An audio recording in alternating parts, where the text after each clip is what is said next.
આજે આપણે expressing showing purpose આ લેંગ્વેજ ફંક્શન વિશે ચર્ચા કરીશું. શબ્દ જો પર્પસ, પર્પસ એટલે હેતુ. જ્યારે કોઈ વ્યક્તિ કોઈ ક્રિયા કરે છે, કોઈ કાર્ય કરે છે, તો એની પાછળ એનો કોઈ ને કોઈ હેતુ કે એવો ઈરાદો હોય છે. કોઈ પણ ક્રિયાને તમે પૂછો કે શા માટે આ કરી રહ્યો છે, તો એના જવાબમાં તમને એનો હેતુ મળશે. શું મળશે? હેતુ. એટલે એક્સપ્રેસિંગ શોઈંગ પર્પસ શું સૂચવે છે? આ લેંગ્વેજ ફંક્શન ઉપયોગ કેને કરીએ છીએ આપણે? જ્યારે કોઈ ક્રિયા કે કોઈ કાર્ય એની પાછળ કેમ કરી રહ્યા છે, એની પાછળનો જ્યારે આપણે ઈરાદો કે હેતુ રજૂ કરવો હોય કે દર્શાવવો હોય, ત્યારે આપણે આ લેંગ્વેજ ફંક્શનનો ઉપયોગ કરીએ છીએ. એની અંદર 6 કીવર્ડ્સનો ઉપયોગ થાય છે. કેટલા છે? 6 કીવર્ડ્સ. જોઈએ. To, in order to, for, with a view to, so that, in order to. હવે આ તમામ જે કીવર્ડ્સ છે એ શું સૂચવે છે? પર્પસ, હેતુ સૂચવે છે. તો એમનો ઉપયોગ કઈ રીતે કરવો? બોલતી વખતે, લખતી વખતે.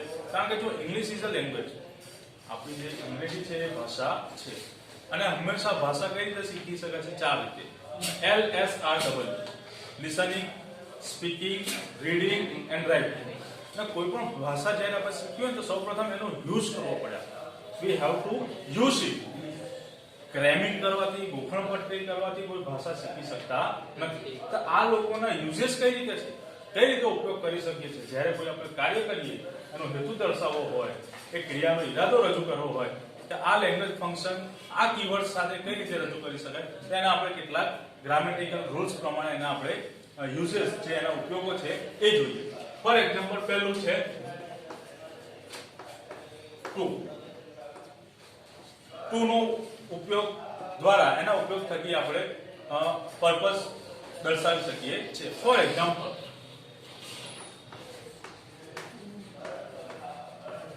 he went to Australia. He went to Australia. એ ક્યાં ગયો? ઓસ્ટ્રેલિયા. શા માટે? પૈસા કમાવવા માટે. આ એનો હેતુ થયો. જવાન પાછળનો હેતુ પૈસા કમાવવા માટે. બીજું, જોબ કરવા માટે. જોબ કરવા માટે. પછી સ્ટડી કરવા માટે. તો આ બધા એના શું થયા? હેતુઓ મળ્યા છે. તો હવે એ કમાવા માટે ઓસ્ટ્રેલિયા ગયો હતો. વેન, ગયો છે ને? વેન એટલે ભૂતકાળ દર્શાવે છે. ભૂતકાળમાં ત્યાં ગયેલો છે કમાવા માટે. તો આ રીતે આ હેતુવાળી જે ક્રિયા છે એ દર્શાવવા માટે ટુ નો ઉપયોગ કઈ રીતે થાય? He went to Australia to earn money. To નો ઉપયોગ થઈ ગયો સીધું જ. ટુ પછી ક્રિયાપદનું મૂળ.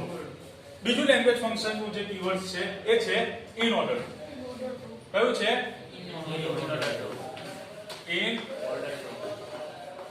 order to. મેં ઓબ્લિક કરીને કેમ રાખ્યો છે? કે બંનેનો ઉપયોગ એક સરખો છે. તમે ટુ નો ઉપયોગ કરી શકો, in order સરખો જ ઉપયોગ છે. કેવી રીતે? he went to Australia in order to earn money. તમે કહો કે અભ્યાસ માટે ગયો છે, to study, in order to study. થઈ ગયો. ત્યાર પછી ઉપયોગ કરીએ for નો. for નો ઉપયોગ આ સેન્ટેન્સ રાખે જેથી તમને બધાનો ઉપયોગ ખ્યાલ આવે. He went to Australia.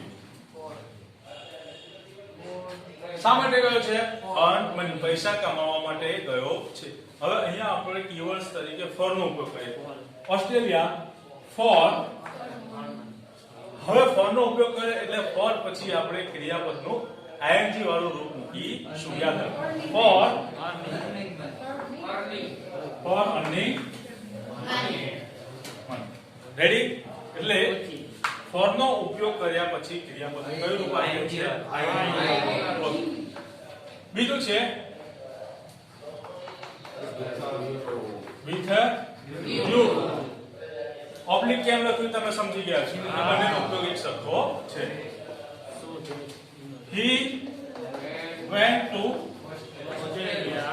Australia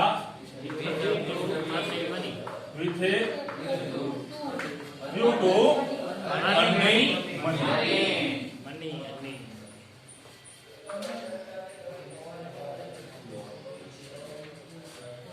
earning money. બંનેનો ઉપયોગ એક સરખો જ છે. ત્યાર પછી so that નો ઉપયોગ કરીએ. so that નો વાક્ય આજ લઈએ. he went to Australia so that. હવે યાદ કરો કે આપણે so that ને આ બધું that જ્યારે આવે છે વાક્યની અંદર પછી that પછી શું આવે છે એક આખું વાક્ય આવે છે. અને ખાસ કરીને જ્યારે so that આવે છે ત્યારે આપણે આખી વાક્ય રચના પ્રમાણે કર્તા ક્રિયાપદ એક આખું વાક્ય મૂકતા હોઈએ છીએ ને.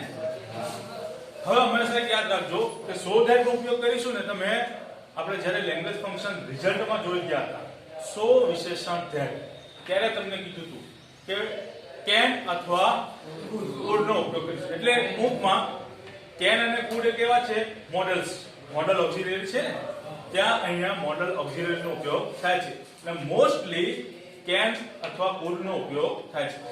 હવે can નો ઉપયોગ ક્યારે થાય તમને ખ્યાલ છે જ્યારે બાબત વર્તમાનની હોય ત્યારે. અને could નો ઉપયોગ ક્યારે થશે જ્યારે ભૂતકાળની બાબત હોય ત્યારે. તો when તો શું બતાવે છે આપણને ભૂતકાળ બતાવે છે. એટલે આપણે કોનો ઉપયોગ કરીશું could નો ઉપયોગ કરીશું.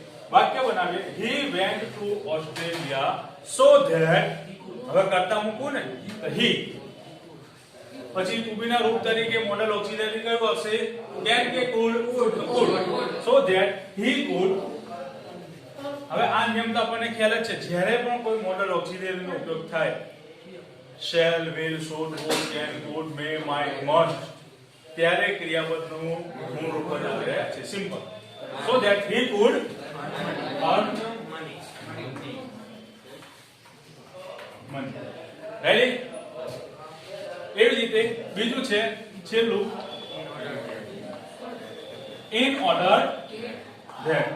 ઓબ્લિક કર્યું છે એટલે તમે સમજી ગયા શું છે આ જ રીતે એનો ઉપયોગ છે. he